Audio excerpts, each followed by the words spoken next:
Bonsoir à toutes et à tous et bienvenue au flash de 18h sur la RTB.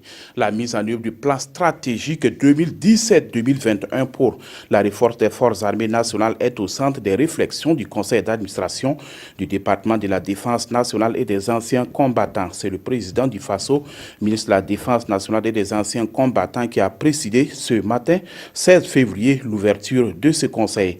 Le plan stratégique en question prévoit le renforcement des capacités opérationnelles des forces armées nationales. Pour son financement, le président du FASO rassure ses hommes. Un avant-projet de loi sera transmis au Parlement les jours à venir.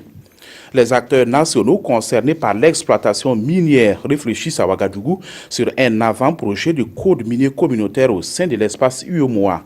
Se référant au contexte du Burkina, ces acteurs devraient apporter au document des amendements qui seront pris en compte dans le nouveau code minier communautaire de l'UEMOA en passe d'être adopté.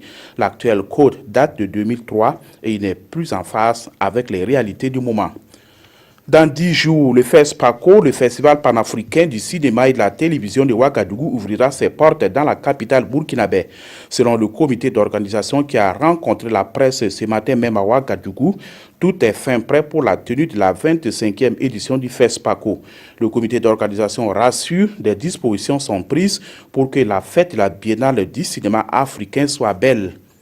Des experts des pays membres de l'autorité de développement intégrée de la région de Liptako-Gourma ont procédé le 14 février dernier à Dori au lancement de 2 projets au profit du Burkina.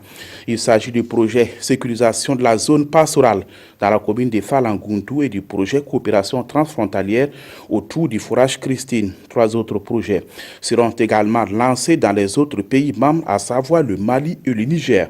Ils sont financés à hauteur de 240 millions de francs CFA par le Fonds d'appui aux initiatives de coopération transfrontalière.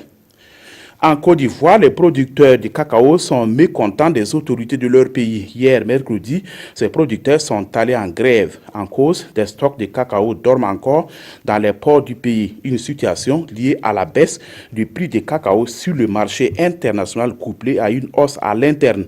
Désemparés, les paysans exigent que l'État ivoirien prenne des mesures d'urgence pour compenser le manque à gagner. Le président américain Donald Trump a reçu hier mercredi le premier ministre israélien à la Maison-Blanche.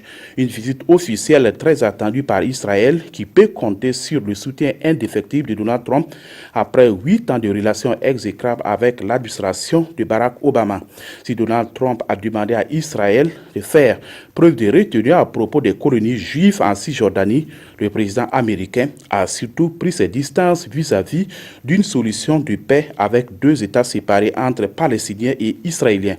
Une solution défendue jusque-là par la communauté internationale.